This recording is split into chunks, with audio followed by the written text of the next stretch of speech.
Swayam Prabha. Digital India. Educated India.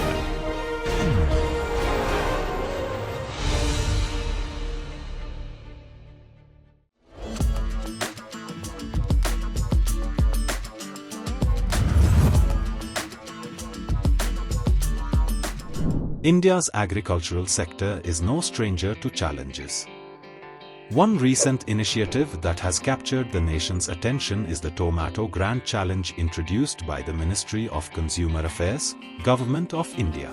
Launched in response to rising tomato prices and supply chain disruptions, this program aims to transform how India produces and distributes tomatoes, a staple in many households. Tomatoes are highly perishable and their prices often skyrocket due to seasonal fluctuations, transportation inefficiencies, and post-harvest losses. This initiative seeks to tackle these issues head-on through innovation and sustainable practices. Department of Consumer Affairs, in collaboration with Innovation Cell of Ministry of Education, has launched a Tomato Grand Challenge to basically invite ideas to address the problem at least 4 levels of pre-production, of processing, post-harvest, storage and transport, and valorization of tomatoes. The challenge invites innovators and researchers from across the country to come up with solutions for improving tomato production, reducing waste and enhancing supply chain efficiency. The potential impact of the Tomato Grand Challenge is enormous. By encouraging innovation in agriculture and logistics, the challenge aims to stabilize the volatile tomato market. The response to the challenge from the innovator community was enormous. 1,376 projects were submitted, out of which 28 projects have been selected for funding and further development. With the aim of providing the solution to the remedy for the foliar pathogens in tomato, we developed a biopesticide, 100% natural, low cost, with the ease of use, increasing plant growth, biomass and yield in tomato. The rotten tomatoes. This is the reason why we have created this zero energy mobile cooling unit.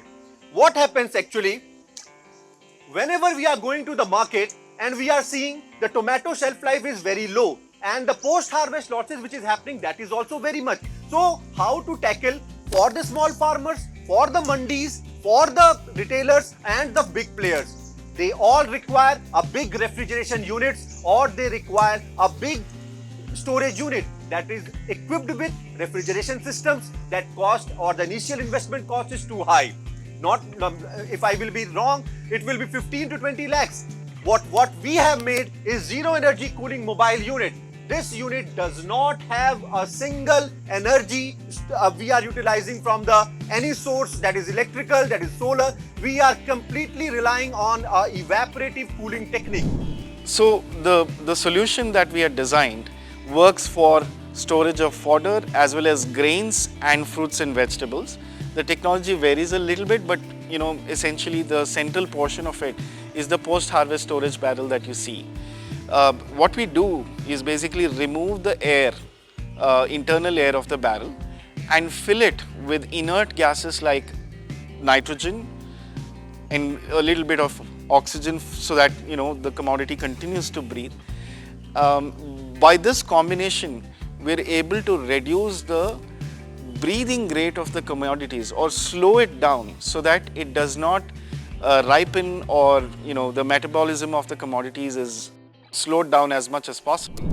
So Maharashtra is one of the topmost tomato producing state in India, and several times I have experienced drastic variation in the pricing of tomato. So when this Tomato Grand Challenge was announced, even I was excited to do something in this area. My PhD was on analysis of mango flavor from the aspect of biochemical parameters as well as characterizing the genes involved in aroma chemicals in mango. So I was little bit aware of some issues associated with production of vegetables as well as fruits in India. And once the Tomato Grand Challenge was announced, I felt that I could do something in this direction. And since my lab work on microbes which are associated with food fermentation, I thought that fermenting tomato to produce diversified product from it could be a good idea for Tomato Grand Challenge project. The challenge had 4 different verticals, the last one being value-added products or valorization of tomato waste that is generated either after processing or after storage. We took on this challenge by creating a new coating material called the Peco tomato. So we developed a device which can help in the storage of tomatoes to just reduce the post-harvest losses. So what this device is basically we have made from recycled plastic, and this device can with smaller to the longer like 200 tons capacity we have made, and in this we can keep our formulation and we can store at different places. And also we are having a device for transportation purpose, which during the transportation we can use the devices. So we got a very excellent opportunity to be the part of Tomato Grand Challenge. We got very good mentor who every time assessed how to move further, how to design the device, how to bring it to market, how to reach to the farmer level. So time to time we got very nice mentorship with our mentor. The Tomato Grand Challenge is more than just a response to a short-term crisis. It's a visionary step towards creating a sustainable agricultural future for India.